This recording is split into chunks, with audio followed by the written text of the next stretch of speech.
नमस्कार. मी किशोर दारगळकर आणि आपण पाहतात दारगळकर मीडिया नेटवर्क.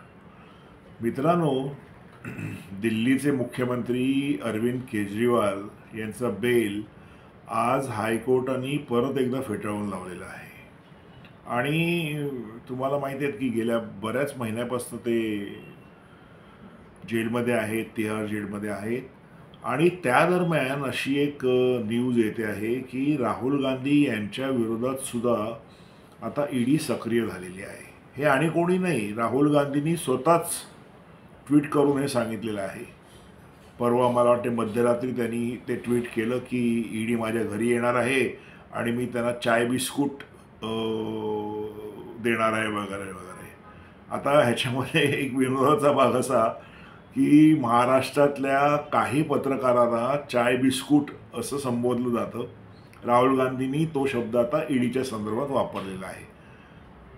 असो, ते विषयांतर होईल. प्रश्न असा आहे की राहुल गांधींना ही भीती का सतावते आहे.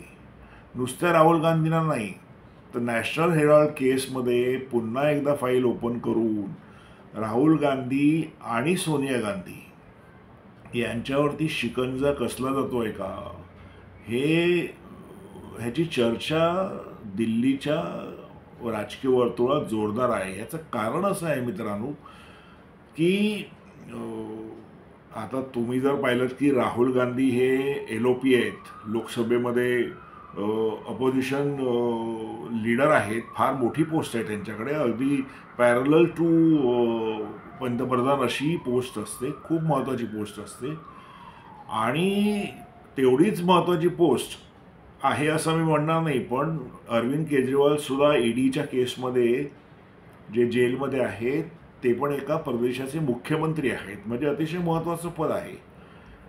तर कुठेतरी भीती आहे गांधी कुटुंबियाला की तोच फॉर्म्युला वापरून आपल्यालाही अडकवलं जाईल. आणि मग एकदा आत गेल्यानंतर, कारण भारतीय जनता पक्ष किंवा मोदी सरकारच्या हे लक्षात आलेलं आहे की आपण म्हणजे केजरीवाल यांच्या केसवरनं त्यांच्या असं लक्षात आलेलं आहे की आपण कितीही मोठ्या पदावरती असलेल्या व्यक्तीला जर त्यांनी भ्रष्टाचार केला आहे तर त्याला जेलमध्ये अडकवू शकतो. आणि अर्थात जेलमध्ये अडकवू शकतो म्हणजे ती जी काही प्रक्रिया असते ती सगळी कोर्टात होते, त्याच्यामध्ये काय मोदी सरकार काही करू शकत नाही. पण बऱ्यापैकी जर भक्कम पुरावे असतील तर निश्चितपणे कोणी व्यक्तीमध्ये कुठल्याही आणि कितीही मोठ्या पदावरती असो तिला आपण अडकवू शकतो, राजकीयदृष्ट्या अडचणीत आणू शकतो. हे कुठेतरी मोदी सरकारच्याही लक्षात आलेलं आहे. आणि ते लक्षात आलेलं आहे कशामुळे, तर अरविंद केजरीवाल यांच्या घटनेमुळे. आणि त्याच्याचमुळे कुठेतरी काँग्रेसमध्ये ही घबराट आहे किंवा चलबिचल आहे की तोच फॉर्म्युला वापरून राहुल गांधी आणि सोनिया गांधी यांना जेलच्या वाटेवर पाठवलं जाईल का. कारण तुम्ही जर काँग्रेसमध्ये घडणाऱ्या घटना जर पाहिल्यात मित्रांनो तर तुमचं असं लक्षात येईल की कुठेतरी ठरवून प्रियांका गांधी आतापर्यंत त्या सक्रिय होत्याच काँग्रेसमध्ये, पण त्यांना आता निवडणुकीच्या राजकारणात आणलं जात आहे. वायनाडमधनं त्या उमेदवार असणार आहेत काँग्रेसच्या. जर समजा राहुल आणि सोनिया गांधी यांच्यावरती जर जेलमध्ये जायची पाळी आली तर एक ज्याला आपण म्हणतो महत्त्वाची व्यक्ती गांधी फॅमिलीमधनं लोकसभेमध्ये आणि राजकारणामध्ये असणं गरजेचं आहे. याचाच विचार करून कुठेतरी प्रियांका गांधींना ही निवडणूक वायनाडची लढवायला सांगण्यात आलेलं आहे का. असू शकते मित्रांनो, कारण राजकीय पक्ष हे तसा फार लांबचा विचार करून आपलं राजकारण करत असतात, पण आपण त्याच्यातनं अर्थ शोधायचे असतात. आणि मगाशी मी म्हटल्याप्रमाणे दोन गोष्टी आपल्याला लक्षात घ्यायला पाहिजे की भारतीय जनता पक्षाच्या आता कुठेतरी 10 वर्षाची सत्ता उपभोगल्यानंतर लक्षात येतं आहे की सत्तेपुढे शहाणपण चालत नाही. हे खरं तर त्यांना आधी लक्षात आलं असतं तर अनेक गोष्टी त्यांच्या ज्या मतदारांना पाहिजे आहेत त्या सुकर झाल्या असत्या. पण ठीक आहे, देर से आए दुरुस्त आहे असं म्हणायला हरकत नाही.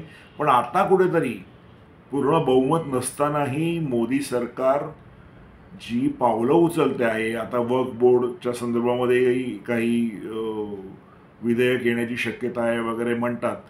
तर ह्या सगळ्या प्रकरणातून असं दिसतंय की मोदी सरकारच्याही आता लक्षात आलेलं आहे की आपल्याकडे वेळ कमी आहे आणि आपल्याला ही कामं जी आहेत, जी लोकांच्या किंवा त्यांच्या मतदारांच्या मनामध्ये आहेत की ती मोदी सरकारने करावी, ती करायला मोदी सरकारने आता सुरुवात केलेली आहे. आणि त्याचाच एक भाग म्हणून कुठेतरी असं म्हणता येईल की राहुल आणि सोनिया यांना जेलमध्ये पाठवण्याकरता जे काही करता येईल, जे काही पुरावे समोर आणता येतील, ते आणायचा प्रयत्न मोदी सरकार करेल नजीकच्या भविष्यामध्ये. आणि त्याच दृष्टीने ईडी जी सक्रिय होते गांधी फॅमिलीच्या बाबतीमध्ये, तिच्याकडे पाहावं लागेल.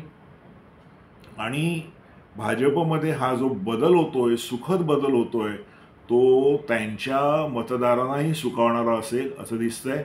बघूया मित्रांनो, येणारे काही दिवस भयंकर ज्याला आपण म्हणतो जबरदस्त घटनाक्रम घडवणारे असणार आहेत. आणि आपण त्यावरती वेळोवेळी चर्चा करूच. आज इथेच थांबतो. माझा व्हिडिओ जर तुम्हाला आवडला तर लाईक करा, शेअर करा, माझ्या चॅनलला सबस्क्राईब करा. धन्यवाद.